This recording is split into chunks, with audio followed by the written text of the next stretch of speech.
प्रथम लड़ाम श्री वंदन कर श्री हरिदास। विपुल प्रेम निज नैन वही कहे सुजस विहारिंद। गुरु सेवत गोविंद मिलो गुरु गोविंद दयाल। श्री बिहारी दास श्री हरदास को जीवत है मुझा। बिगड़ी लें संहार के मेरी कुंज बिहारिन वार। और न सो कर सके अपनन को प्रतिपाल। अनंत जन्म की भूल को छिन में डारे खोल। श्री कुंज बिहारिन लाडली तुमसे सब कुछ हो। मैं तेरी हूँ नागरी तू मेरी हित प्राण। जान न दीजो जगत में परसों पद शुक्ल। जो बिगड़ेगी राबरी होए भगत उपहार। ताते तुम सौंपे तुम्हें अपने पार।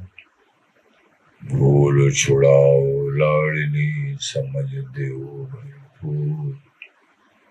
ये बात तिहारे हाथ है मेरी सजीवन मूर। मेरी लाज लाडली तो ही सवई तिहारे हाथ। श्री बिहारी दास को अवनानगत तुमरे चरण कमल मम्मा। नमः कुंज विहारिणे नमः कुंज विहारिणे। नमः श्री हरिदासाय मुख्य सख्य अवतारिणे। मम मनोहरिदास पदाम्बुजे वसतु सर्वदुराश विनाशिके। तदनुगाम सुसंगतिरस्तु मे वपुरिदं विपुनान् तु यातु मे। मूर्धना नमामो हरिदास पादं वाचा वदामो हरिदास नाम। पश्याम द्रव्याम हरिदास मूर्तिं साधो न विदभो हरिदास तुल्यम्। सुजस श्री हरिदास को श्रवण हरि सर्वदा। रसन श्री हरिदास गुण नाम वाक्य। नासिका सेज श्री हरिदास सौरभ सुतन। मनस श्री हरिदास निश द्यो आंखों। जय श्री हर विहारिंदास श्री हरिदास विपुल बल। सकल खल लोक विद विषम नाखों। धन्य सोई शीस श्री हरिदास चरण बंदन करे। नैन श्री हरिदास के रूप राखों। नैन श्री हरिदास के रूप राखों।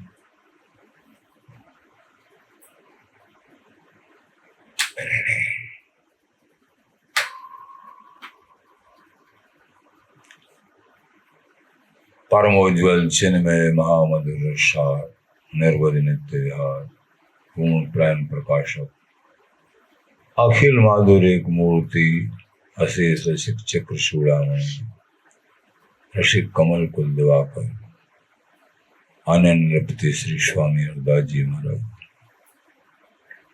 प्राण सर्वस्व श्री बांके बिहारी आनंद। श्री धाम वृंदावन चंद्र गुरुजन आचार्य जन प्रेमी जन रसिक जन भक्त जन श्री हरदास।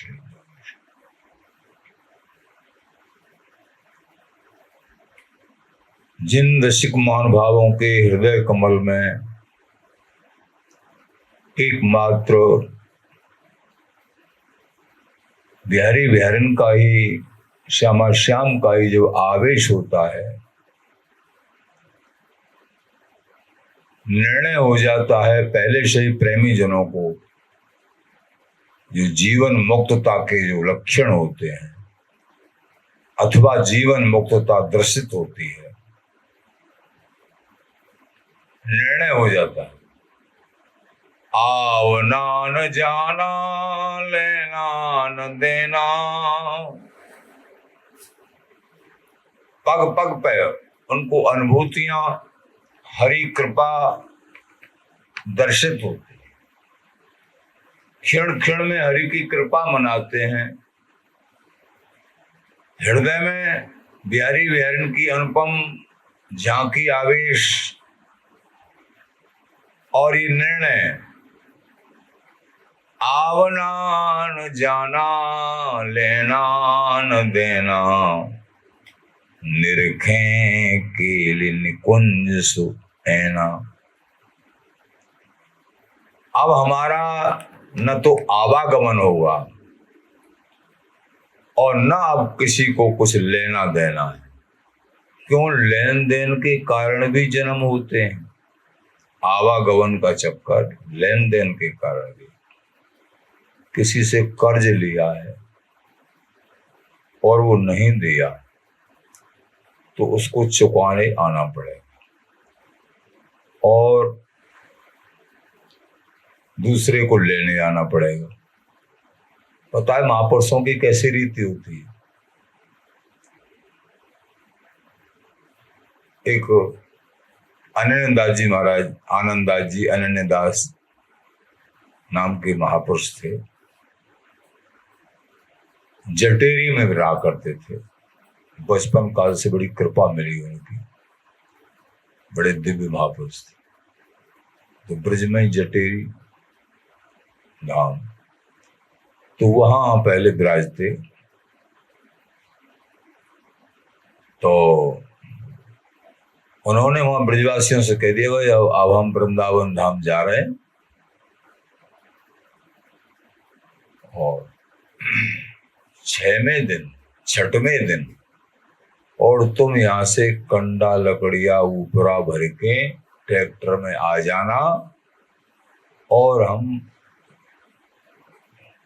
शरीर को पूरा वहीं वृंदावन धाम में हमारा शरीर पूरा हो जाएगा।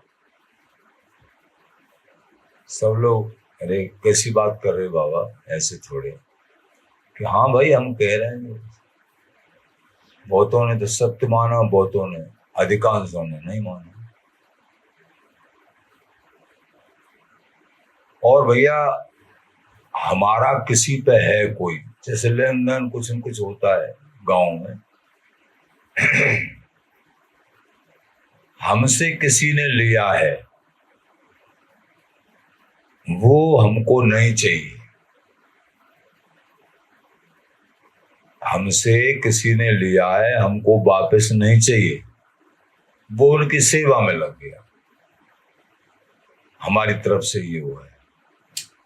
और हमारे पे किसी का है वो भैया आज और कल में ले जाओ सब अपना। आज सब लोगों को बुला के बोल दे अगर किसी का है हमारे पे तो ले जा सकते, और हमारा किसी पे हमको नहीं चाहिए। तो यहां लेना देना समाप्त कर दिया। मान लीजिए किसी का कर्ज तो नहीं रहा है और किसी के पास हमारा रह गया और हमारे मन में ये बात भी रह गई कि उस पर हमारा पैसा है, तो उसको लेने आना पड़ेगा। इस दुर्दशा में, चाहे लेने में चाहे देने में, इस दुर्दशा में भजनानंदियों के भी जन्म हो जाते हैं या कुछ समय के लिए। यद्यपि भजन में वो शक्ति है, सभी ऋणों से मुक्त हो जाते हैं जब विशेष भजन हो जाता है। देव ऋषि त्रणाम नराणाम न किंकरो नाम ऋणीच राजन सर्वात्मनाय शरणम शरण्यम गतो मुकुंदम परिणत्य कृत्यम। हे राजन, देव ऋण, ऋषि ऋण, पितृ ऋण, जितने भी ऋण होते हैं इन सब ऋणों से छुटकारा होने का एक ही उपाय है, सर्वात्मना ये शरणम गतो मुकुंदम परिहृत कृत्य। सर्वात्म भाव से श्री हरि की अनन्य शरण ग्रहण करें, अनन्य भाव से भजन करें तो समस्त ऋणों से चुकता हो जाते हैं। लेकिन इसमें एक बात आती है कि मान लीजिए बहुत अच्छा है, अनन्य भाव से भजन कर रहे हैं, लेकिन ये अपने मन में न कि हमारा यानी हमारे ऊपर किसी का कर्जा उसको नहीं चुका, नहीं।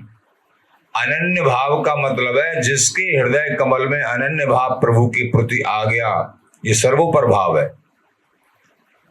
तो अनन्य भावी संसार के पचड़े से बिल्कुल दूर होगा और सारा विवेक उसके पास आ जाता है, वो किसी का कर्जदार रहेगा नहीं। प्रकट में भी जहां भी कुछ तनक मात्र भी लेस मात्र चिपकाव है, वहां से अपने को कट करेगा। तो क्यों ते अनन्य जिये जान श्री स्वामी हरिदास की, मन न आवे आन बिन्न कुंज रस माधुरी। अनन्य वो है प्रिया प्रीतम के अलावा और कुछ सोच में नहीं आए। संसार के व्यवहार क्रिया कोई का अगर सोच में है तो वो अनन्यता में कमी है। चिंतन, एक महापुरुष कहते थे कि 3 बात जब जिसके पास होंगी तब भजन में मन लगेगा। कौन सी? बड़ी बढ़िया बात कहते, व्यवहार साफ,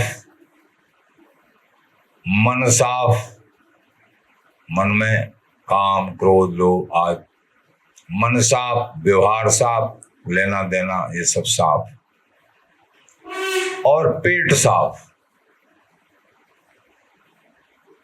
पेट साफ है तो शरीर एकदम निरोग रहेगा। तो पेट साफ, व्यवहार साफ, ये सब जो है इस तरीके से। तो महाराज कह रहे हैं लेना न देना, मन साफ, पेट साफ, व्यवहार साफ, ये तीनों साफ रहने चाहिए, तब भजन में मन लगेगा। एक अनुभवी महापुरुष थे वो बताए, यही बात है। अगर व्यवहार में कोई कमी है कहीं तो भी जो है भजन में मन नहीं लगेगा। तो आवना न जाना, लेना न देना, जब ऐसी स्थिति निष्प्रिय भाव और ग्रस्त में रहते हुए एकमात्र बिहारी विहारन का भजन साधना और सदव्यवहार, और कोई व्यवहार भी कर रहे हैं तो साधन पूर्ण सिद्धांत में व्यवहार राख है, साधन जिसमें नहीं खराब हो रहा है, बिल्कुल ऐसी व्यवहार क्रिया है। तो फिर निरखें कील निकुंज सु ऐना। ललित कृष्ण जी महाराज कह रहे हैं हम जो अहरनिश आना नहीं जाना नहीं, अब हमारा आवागमन नहीं, बिल्कुल कोई लेना देना नहीं, हम तो अहरनिश निरखें कील निकुंज सुनैना है ना। एकमात्र नित्य निकुंज महल में श्री ललिता जी की गोदी में बिहारी विहारन को सहचरी भाव से अवलोकन कर रहे। कहत प्रयासों मधुरे वेना,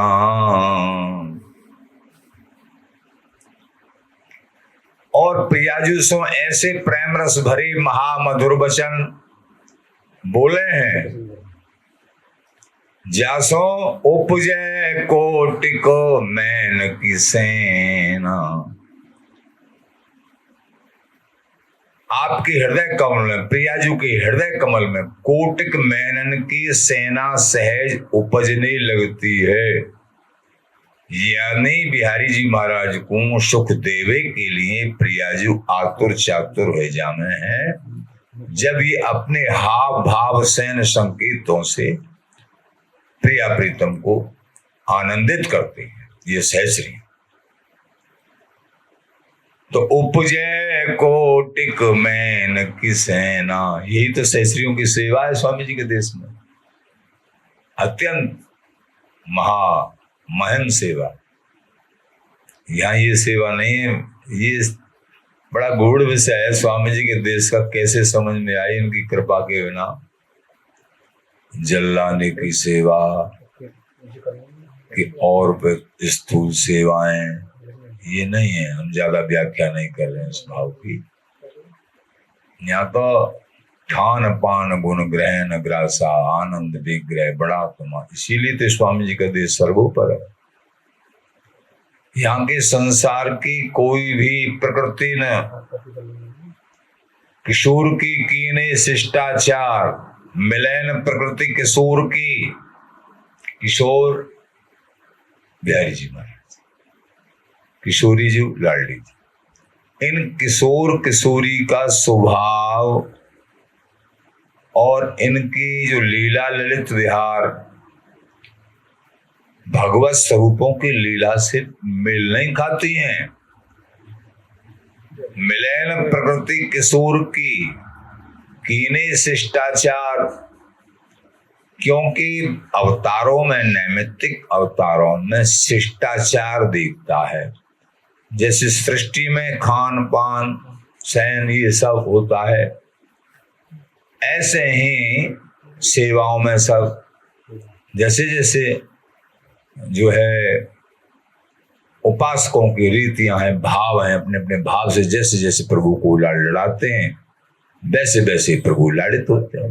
लेकिन ये नित्य सुख है जो स्वामी जी महाराज के देश का, यहाँ खान पान भोगी नहीं, नहीं चलन कीरी। बड़ा दुर्लभ देश है। कैसे मन जमेगा यहाँ में?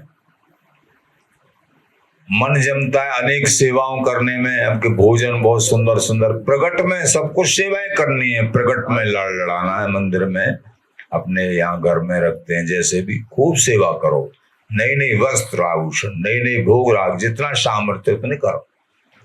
लेकिन ये जो है नित्य निकुंज महल में सहचरी भाव से भावित होकर मानसी चिंतन की व्यवस्था, जो बिहारी विहरण का यथावत रूप है, स्वरूप है, तो वहां खान पान भोगी नहीं, नहीं चलन कीरी। ये चलने की रीति नहीं, खान की पान की जल कुछ नहीं। कैसा पक्षी मधुकर गंध न पहुंचे। अब इन महामहिम वार्ताओं को सुनेंगे तो हैरान रह जाएंगे। दशरंग जी महाराज कह रहे हैं स्वामी जी का देश बड़ा विचित्र है। कैसे समझेंगे? पक्षी मधुकर गंध न पहुंचे, जाने शोर सराबा, और केलमाल जी की पद में आ रही है सुन धुन मुरली बन बाजे, हरिरास रचो, और रुचि के प्रकाश परस्पर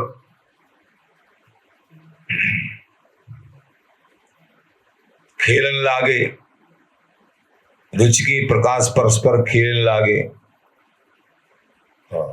राग रागनी अलौकिक उपजन रस संगीत अलग लाग लागे। अनेक राग रागनियां, यहाँ क्या है राग रागनियां? राग रागनी उपज सप्त सुर सहज समाजे, और भगवत रसिक अनन्य भेद जानत को बाजे। इन बाजों के भेद, इन राग रागनियों के भेद कोई रसिक अनन्य, कोई रसिक अनन्य जान पाएगा जो स्वामी जी के अनुगत होगा। हाँ, जितनी तुमको जानकारी, जितना समझ पा रहे हैं, स्वामी जी के चरणों में अनन्य प्रीति करते हुए आगे बढ़ो। स्वामी जी अपने आप संभाल लेंगे। जान अजान आप निर्वाहक, हरिदासी कुल को विवचार। एकमात्र स्वामी जी महाराज के चरणार बिंदों को, इन आचार्य शरण के चरणार बिंदों को दृढ़ता से पकड़ लो। श्री हरिदास नाम को दृढ़ता से पकड़ लो। कोई बात समझ में नहीं आ रही है रस के संबंध में, सबको समझा देंगे। नहीं भी समझाएंगे तो तुमको नित्य निकुंज महल की प्राप्ति होगी। कब? जब स्वामी जी के चरणों में अनन्य प्रीति रखोगे, श्री हरिदास नाम का जाप करोगे। अगर समझ में आ जाए बहुत अच्छा है, नहीं भी समझ में आए तो चिंता मत करो। स्वामी जी महाराज सर्व सामर्थ्यवान है, ये भरोसा रखो। मोह भरोसा स्वामी जी को। कहे तो प्रिया मृदंग रवावा, सूतो निधवन राज विराजे, रंग महलता माही। श्री स्वामी हरिदास बतायो, को पहुंचत नाही। साची शरण ले स्वामी की, तो पहुंचन पावे।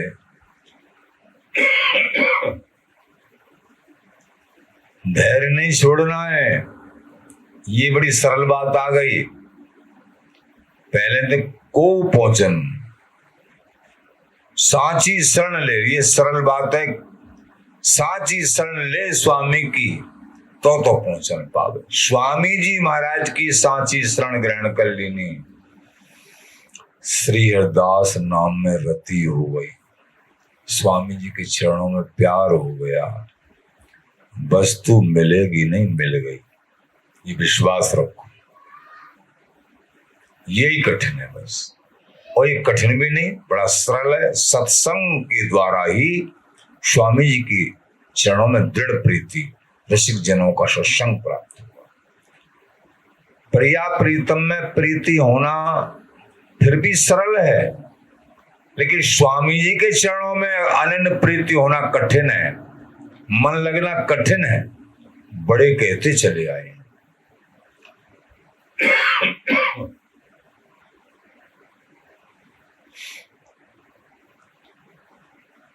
एक मोटी सी बात, स्वामी जी महाराज सहज लता के नीचे बैठे हैं, तानपुरा लेकर, और प्रिया प्रीतम की जब झांकी करेंगे तो एक आकर्षण है प्रिया प्रीतम की झांकी में। बिहार जी महाराज की दर्शन करो, आकर्षण है। सुंदर सुंदर बंगला बनने, सुंदर सुंदर जो है वस्त्र, नित नए नए नए श्रृंगार। स्वामी जी महाराज बिना कपड़ा लता पहरे लता के नीचे बैठे, को आकर्षण है। इनमें कैसे मन को जमाए?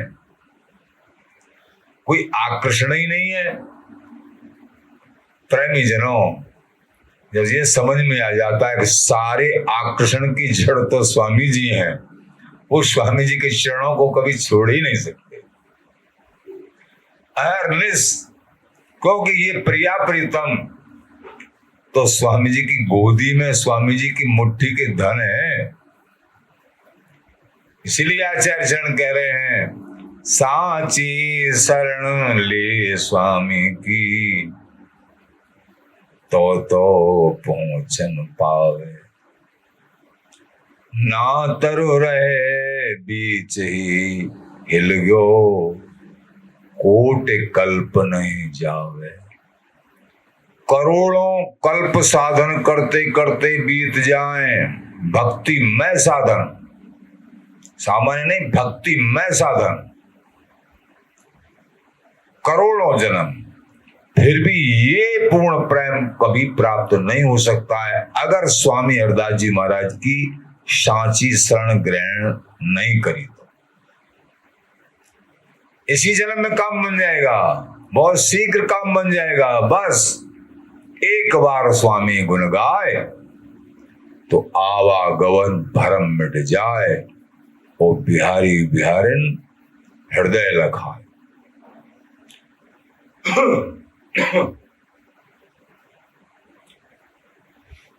उपजय कोटिक मैन किसेना,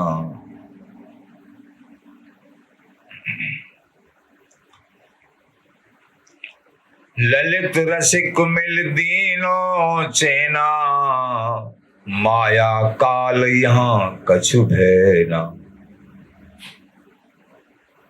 ललित किशोर जी महाराज कह रहे हैं, मेरे गुरुदेव जी ने ये कृपा करी। रसिक देव जी कौन? गुरुदेव जी। ललित किशोर जी महाराज, मेरे गुरुदेव जी ने ये कृपा करी, उन्होंने मुझे चैन दिया। ये रसरीति और स्वामी जी के देश की गरिमा महिमा ये गुरुदेव जी ने बताई मुझे, ये झीनी बात। सुखदेव जी महाराज ने तो बंद कर दिया था स्वामी जी का सत्संग भी देना, लेकिन ये सबसे गूढ़ बात ललित किशोरी देव जी को बताई और सबको बंद कर दिया।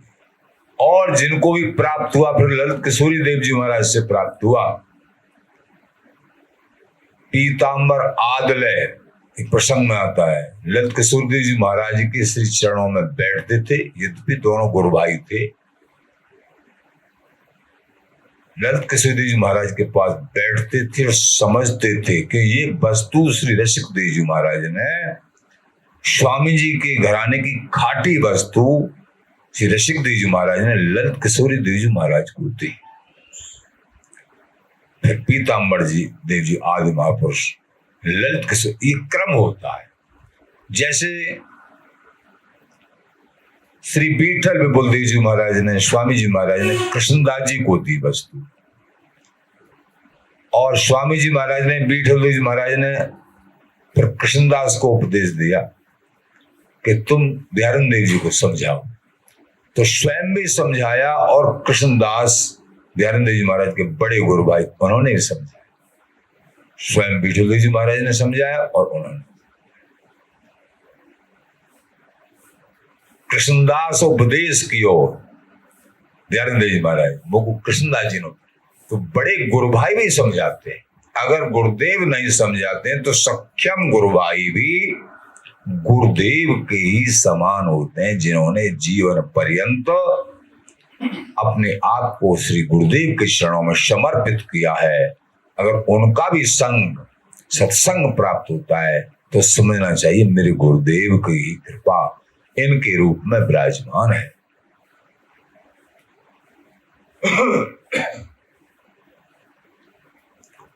ललित रसिक मिल दीनो चैना, तो चैन मेरे को कब आया?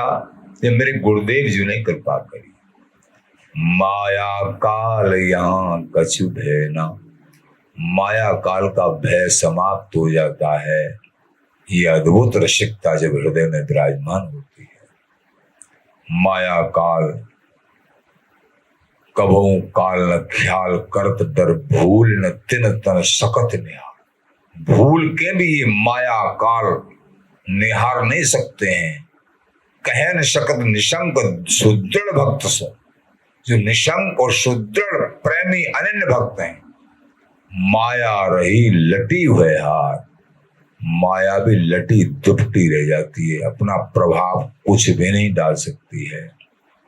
जब अनन्य दृढ़ रसिक, एकमात्र रोम रोम में, प्रत्येक चिंतन में प्रिया प्रीतम की रूप माधुरी, रस माधुरी, प्रेम माधुरी ये भरी हुई है। निरंतर नाम जाप है। निर्भय सुखो बिल से दिन रहना। गुरुदेव जी की जो कृपा होती है तभी ये निर्भयता आती है। और दिन रैन वो बिहारी विहरण का सुख वो बिलसते हैं। तन कर बिलसे द्वे जने, मन कर बिलसे एक।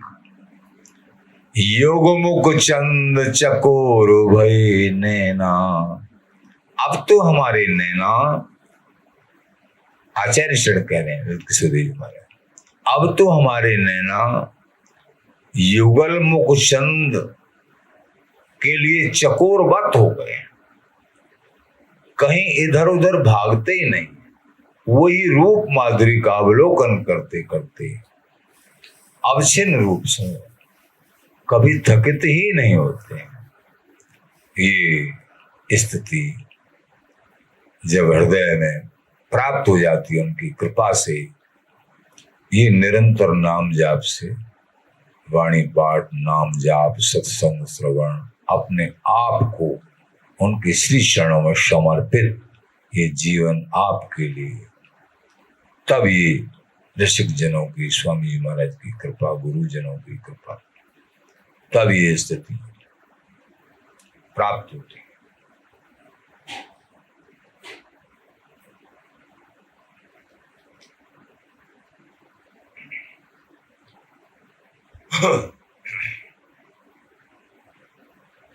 आचार्य चरण श्री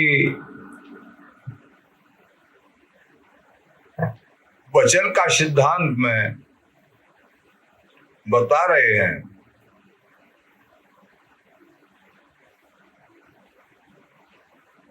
सिद्धांत वर्णन कर रहे हैं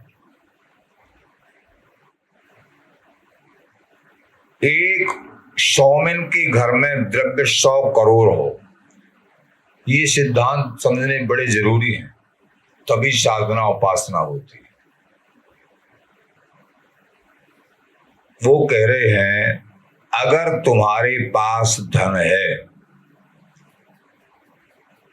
तो हमने तो ये देखा है गरीबी भी है फिर भी सेवा करनी चाहिए, दान करना चाहिए निष्काम भाव से।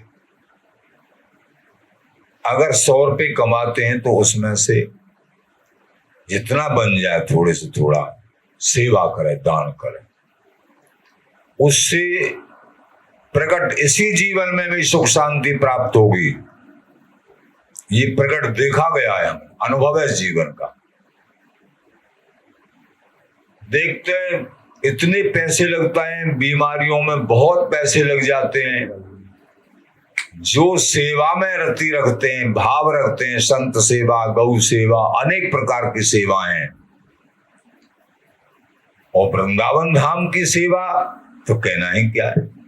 तो जो सेवाएं में भाव रखते हैं उनके जीवन में सुख शांति और भजन में भी मन लगता है। जाको धन जामे लगे सोई सांचो हो, आचार्य शरण कहते हैं। जिसका धन ये आसक्तिपूर्ण धन होता है, तो जहां खर्च होगा वही आसक्ति हो जाएगी। धाम में खर्च हुआ तो धाम में आसक्ति हो जाएगी, गुरु शरणों में आसक्ति हो जाएगी, संत सेवा में संतों में आसक्ति, प्रिया प्रीतम की सेवा में तुम आसक्ति। जहां लगाओगे इस आसक्तिपूर्ण धन को निष्प्रिय भाव से, निष्काम भाव से, उनमें प्रेम बढ़ जाए, आसक्ति हो, ये प्रभु प्रेम दाता हो जाएगा।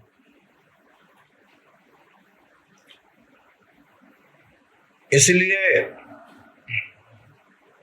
हमने देखा है बहुत ऐसे इनका धन नहीं है, रोज ला रहे हैं, रोज खा रहे हैं, फिर भी उसमें से बचा के थोड़ा सा, उनको कहीं से सत्संग प्राप्त था विशेष, वो देखा उन्हें, उसमें से भी एक बार तो ऐसा घर की पूर्ति नहीं हो रही है लेकिन उसमें से भी निकाल के रख रहे।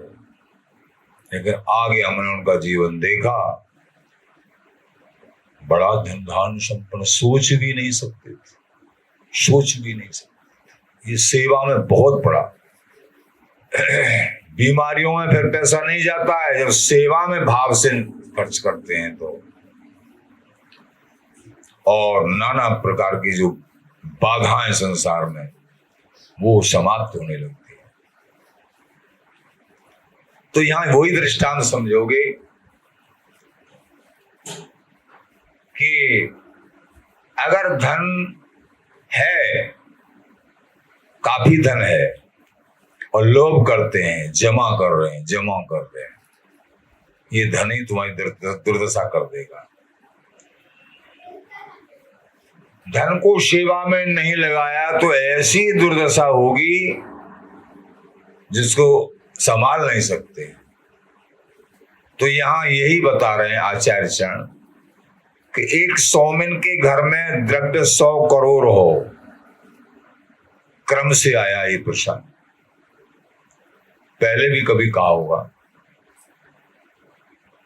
100 करोड़ पुराने समय में 100 करोड़ चांदी की रुपया, बताओ ऐसे से धनवान रहे। तामे एक दमड़ी खर्च नहीं करे, गाड़ के रख रखी, एक दमड़ी खर्च नहीं करे, 100 करोड़ जमा है, भरे रखें माट मटका इधर उधर, हवेली के चारों गड़े पहले गाड़ देते थे धन पुजारी।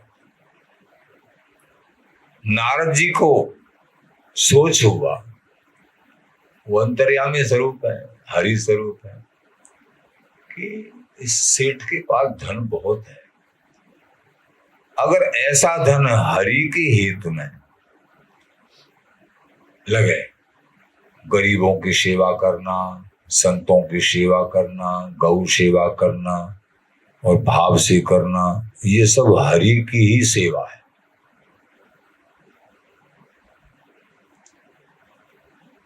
तो नारद जी ने, जैसे संतन के मुख से हरि स्वयं पाते हैं, हृदय में विराजते हैं, तो नारद जी ने ऐसा धन हरि के हित में लगे तो बहुत अच्छी बात है, विचार करके वाही को स्वरूप बना लियो और वाही के घर में घुस गए।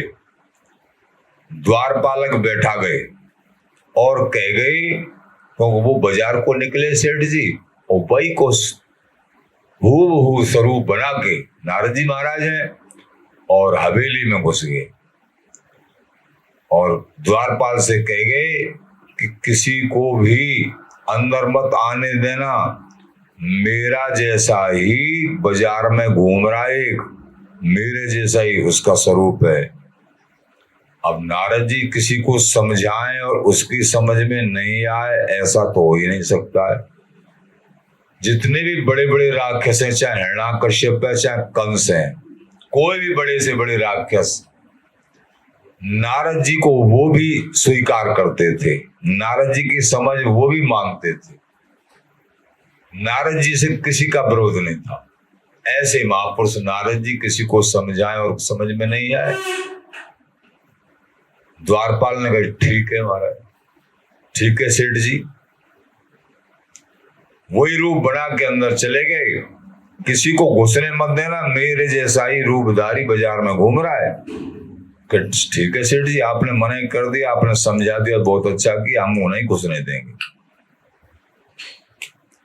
शिव रहा है, वो घूम रहा है, ताको आवन मत दीजो, आने मत देना उसको।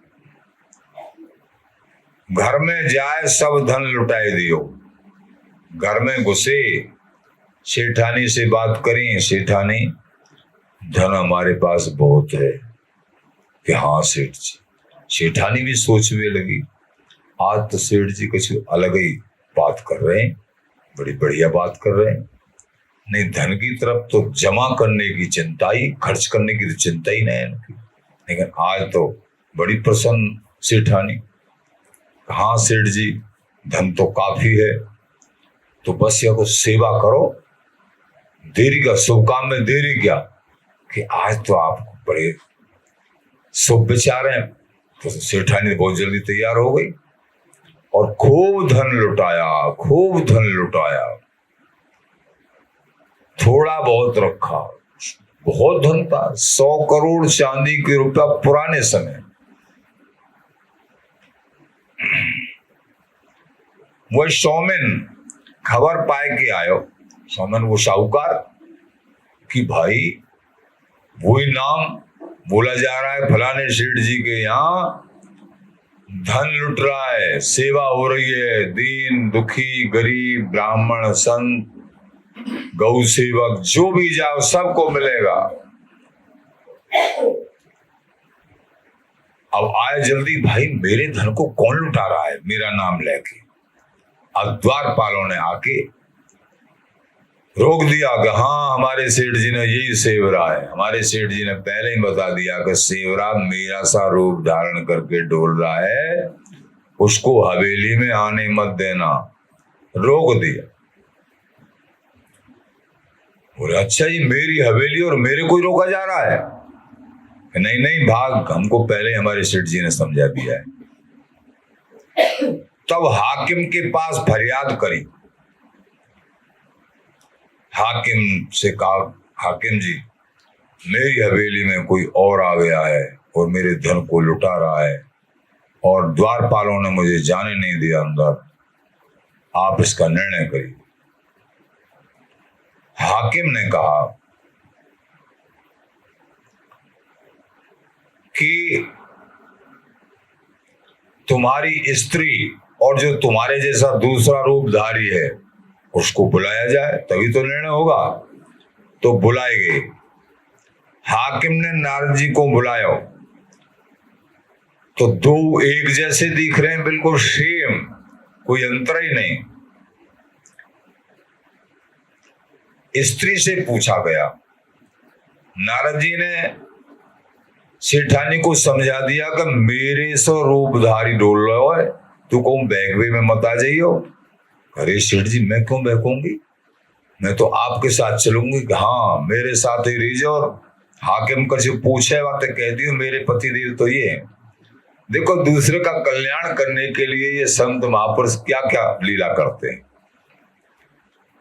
तो नारद जी ने ऐसा रूप धारण किया। अब हाकिम के पास पहुंचे, हाकिम ने कहा, स्त्री से पूछा कि दोनों ये एक जैसे दिख रहे हैं, तुम्हारे पतिदेव कौन है इसमें? कि मैं जिनके साथ आई हूं वे ही मेरे पतिदेव हैं। ये तो सेवराय इसने रूप बना लिया है, इसको मेरी हवेली में तनक भी कोई प्रवेश नहीं है। अच्छा कहा, तो हाकिम ने भगा दिया, चलो भागो यहां से, तुम्हारे क्या, तुम तो सेवरा हो, तुमने रूप बना लिया। ये सेठानी कह रही है।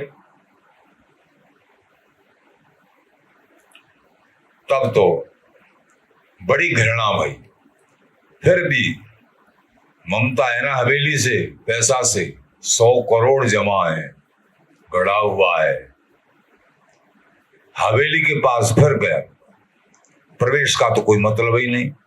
हवेली से ही सिर मार मार के, कोने पे सिर मार मार के और अपनी मृत्यु कर लेनी, लेकिन अंदर नहीं घुसने दिया। और सेठ ने मृत्यु कर ली। नारद जी ने कही, ऐसे लोभी की तो मृत्यु ही ठीक, इसका जन्म आगे सुधरता हो जाएगा, नहीं तो इस धन का दुरुपयोग करता अनेक जन्म नरकों में जाते। अब हम इसका सदुपयोग करेंगे, इसकी सदगति, क्योंकि इसके द्वारा कमाया हुआ धन है, जमा किया हुआ धन। तो नारद जी ने सब सेवा में लगा दिया, थोड़ा सा बस बच्चों के लिए रहा। अब नारद जी ने बहुत समय दिया उनके यहाँ, एक रूप से अनेक रूप धारण कर सकते हैं नारद जी महाराज। अब देखा ध्यान करके कि ये लोग ही अब गया कहाँ, तो ध्यान करके देखा, और एक वो तो इसी घर में आ गया। और किसान थे, बड़ी खेती बाड़ी थी, बछड़ा बन के आ गया, बैल बन के। बछड़ा छोटा है, फिर बड़ा हुआ। अब तो उसमें जैसे गन्ना पेलते हैं ना, अब तो और कोई रीति शायद चल गई, वो गन्ना पेलते हैं। पहले ऐसे करके कोलू में चलते, पैर कोलू में चल रहा है। नारद जी ने आके कही, और बच्चे लोग डंडा मार के चला रहे हैं। बच्चों को क्या पता कि हमारा बाप है। ये दुर्दशा है जीव की, बच्चे डंडा मार मार के चला रहे हैं। ये ममता का, मोह का ये परिणाम होता है। उसी ने धन कमाया और उसी की दुर्दशा। लेकिन नारद जी बीच में आ गए तो उसकी सदगति हो जाएगी नहीं, सदगति होती नहीं। अनेक जन्म कीड़ा मकोड़ा बनना, अनेक जन्म। अब भी देखो, आगे सुनो। आखिर नारद जी ने कहा उसके कान में आके, बैल के कान में, अरे तू वही सेठ है भाई। उसकी स्मृति भी जागृत कर दी नारद जी ने अपनी। तू सेठ ही है ना, इसी घर का मालिक है तू? कि हाँ महाराज, अब तो मैं बैल बन गया हूं। कि तू बैल बन गया, लेकिन मेरी बात मान ले, तू भजन कर ले, मैं मंत्र दे दूंगा, बैल से भजन करा दूंगा। सामर्थ्य मेरे अंदर, मनुष्य ही देही भजन कर सकती, लेकिन नारद जी कह रहे हैं मैं तेरे से भी करा दूंगा, मेरी बात मान ले। अरे मैं बाबा जी की क्या बात मानूं, बाबा जी ने, किसी ने मेरी दुर्दशा कर दी नहीं, मैं नहीं मानूंगा। अच्छा, माननी तो पड़ेगी तुझे। बात नहीं मानी कि देख तेरी कैसी दुर्दशा। चलो बच्चे नहीं जानते तो मैं तो जानता हूं, मैं अपने घर की सेवा कर रहा हूं, बैल बन गया हूं तो सेवा कर रहा हूं घर में सबकी। ये मोह ममता। देख बच्चे तेरे पर डंडा लगाते हैं, तुझे शर्म नहीं आती? लगाते हैं तो कोई बात नहीं। ये मोह ममता। अब वो बैल मर गया एक बार, आखिर सबको मरना होता है।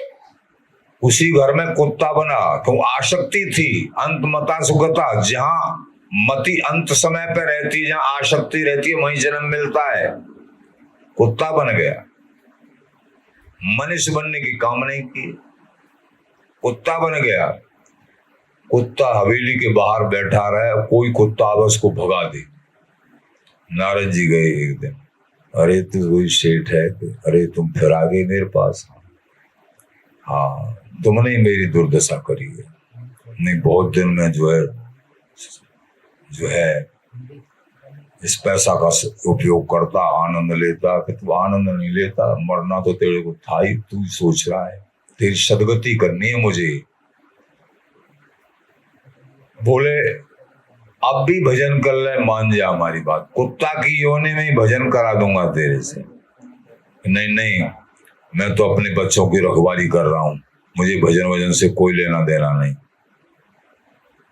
अच्छा ठीक है। एक दिन कुत्ता भी मर गया, फिर उसी घर में आसक्ति। बच्चों को कोई पता नहीं है क्या है, बच्चों को बताया भी नहीं, अब आगे बताएंगे बच्चों को। उसी घर में सर्प बन गया। सर्प की योनि बड़ी खतरनाक है, हजारों वर्ष की योनि होती है, घिस घिस के चलता है, मिट्टी खाता है, बड़ी दुर्दशा है। सर्प योनि सबसे बेकार। आखिर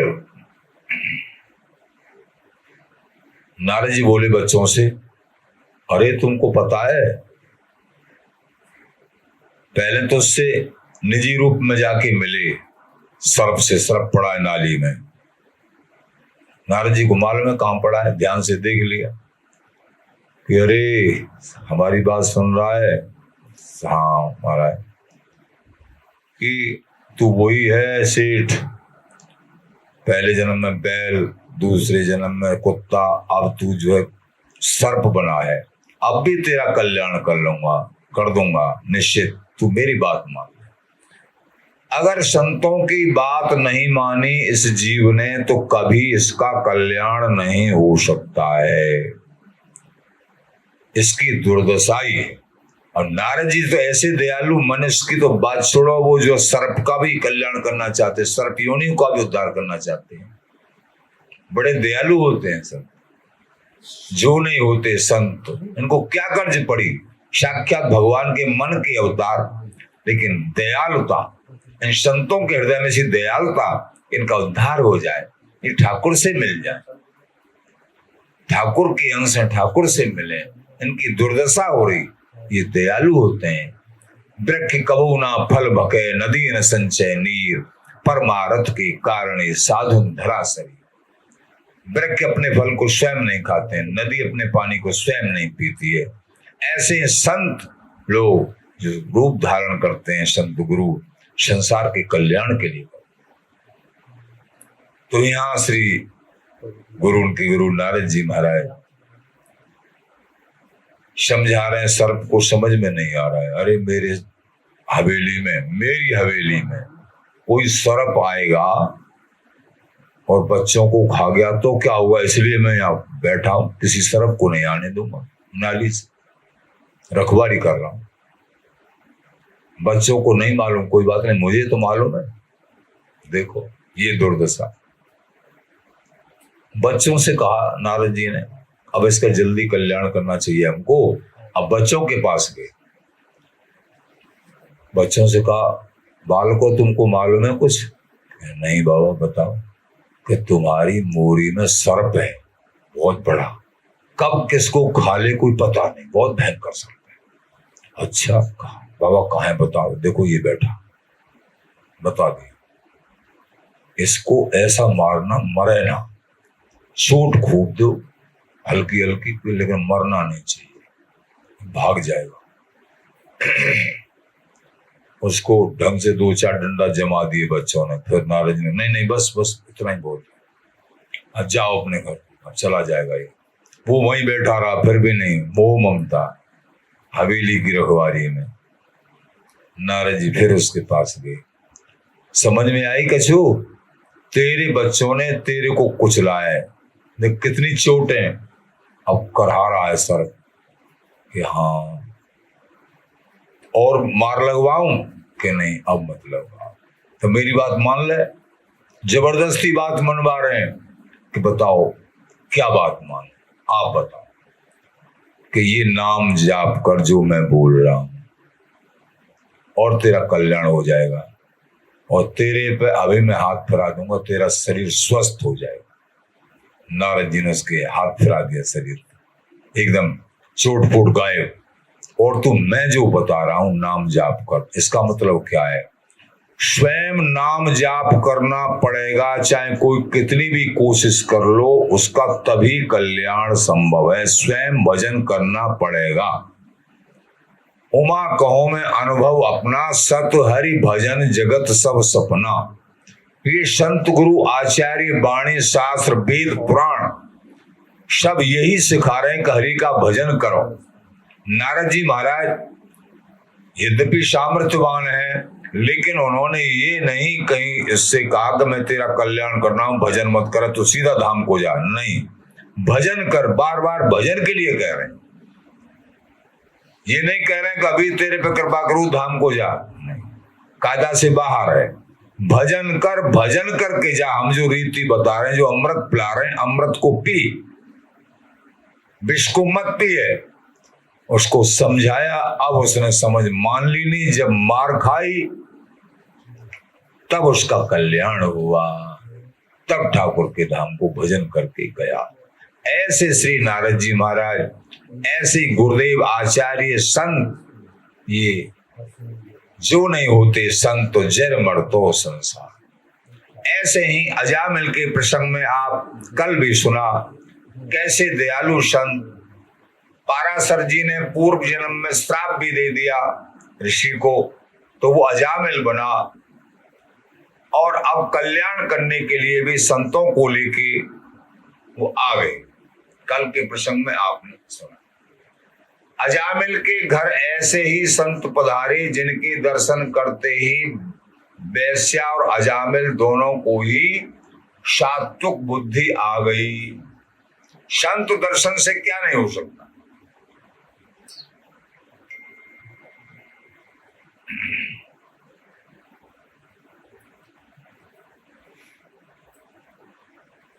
अजामिल साधु का पता पूछते पूछते संत लोग, क्यों किसी ने बताया था अजामिल साधु के यहाँ रुके वहां है, और वो तो साधु ही समझ रहे थे। पूछते लोग, पूछते पूछते संत लोग जो है आगे बढ़े। अजामिल घर पर थे नहीं, वेश्या अपना साज श्रृंगार किए दिखाई पड़ी। उसके रंग ढंग से संतों ने समझ लिया ये तो वेश्या है, अतः लौटकर जाने लगे। संत लोग वहां से जाने लगे कि वेश्या के यहाँ क्या करें। परंतु संत समाज के दर्शन से प्राप्त सात्विक बुद्धि की प्रेरणा से वेश्या ने तुरंत ही आगे बढ़कर भाव से प्रार्थना करी और सेवा सत्कार किया, और संतों को रोक लिया और रिझा लिया। भाव भक्ति को देखकर संत लोग बड़े प्रसन्न हुए और वहां ठहरे। अब संत लोग बार बार पूछते हैं कि अजामिल साधु कहाँ हैं, क्यों बहकाया था कि एक है भगत जी वो साधु में अजामिल, तो कहाँ हैं, कब आएंगे। वेश्या ने बेचारा, मालूम पड़ता है संत लोगों को किसी ने बहका दिया है, तो अब कोई साधु भेष से ही आए तो अच्छी बात है इनके सामने।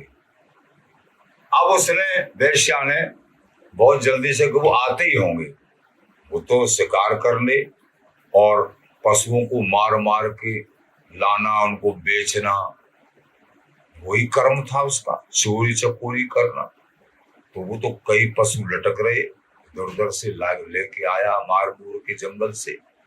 अब वेश्या रास्ते में बढ़िया धोती दुपट्टा और साधु जैसा भेष बनाने के लिए कंठी माला कि मैं इसको नहीं, संत लोग भाग जाएंगे मेरे घर से, नेक भी नहीं रुकेंगे, ये सब देखेंगे क्या पशुओं को मार के लाया ये काजामिल भगत, इसलिए उसका ये सब यहीं फेंक दे, हमारे घर संत लोग आए हैं और तू ये साज श्रृंगार ये पहर। तो वेश्या ने और कंठी माला और बढ़िया साज श्रृंगार और एकदम साधु जैसा बना दिया। अब चल दंडोत करना, प्रणाम करना ऐसा, और वो जो पशुओं को मार के लाए वो भिगवा दिएगा।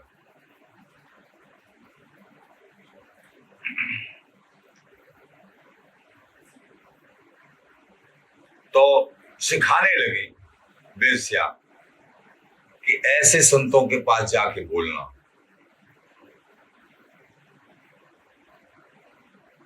साधु आए हैं तो उनके पास कुछ माल भी है कि नहीं, कि खाली लंगोटी वाले ही हैं। पूछने लगा कि अरे ऐसे मत कह, साधुओं का आशीर्वाद चाहिए।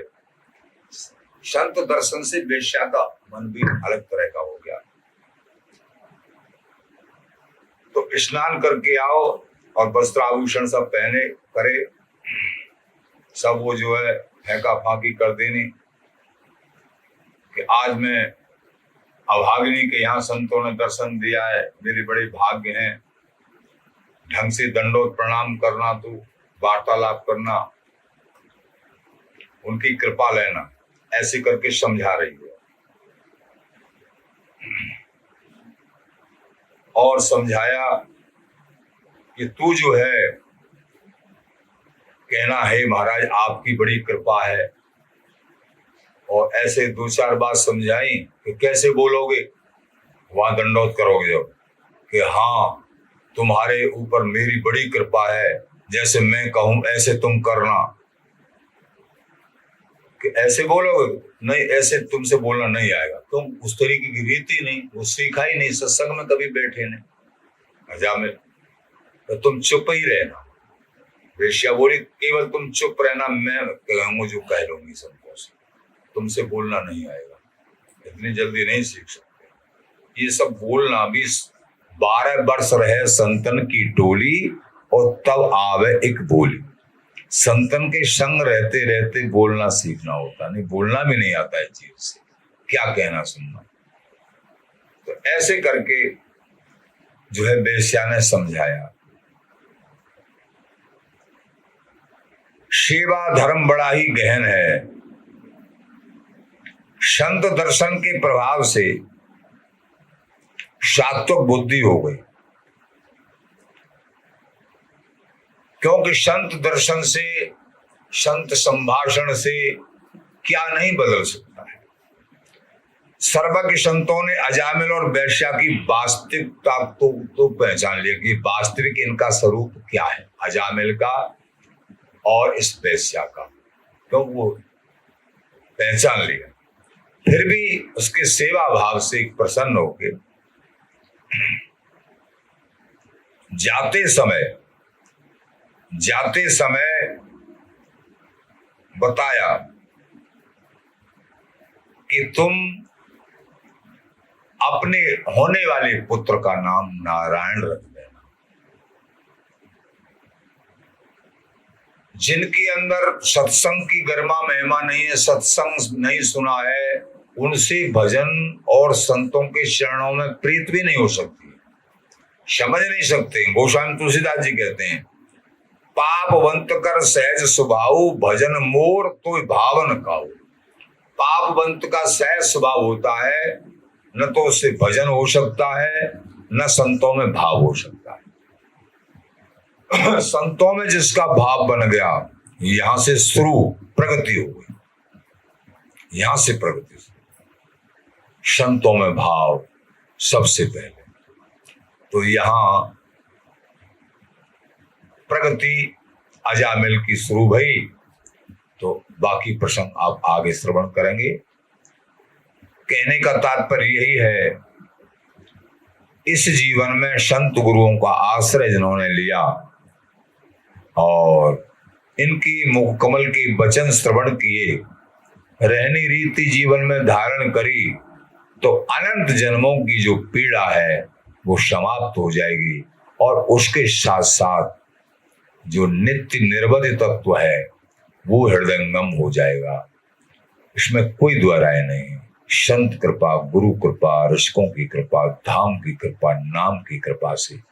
इसलिए इस जीवन में सत्संग हमेशा सुनना चाहिए, रोजाना सुनना चाहिए, सत्संग करना चाहिए, और उसी की कृपा से, प्रताप से निरंतर श्री हरिदास नाम जाप करो। श्री हरिदास, श्री हरिदास, श्री हरिदास।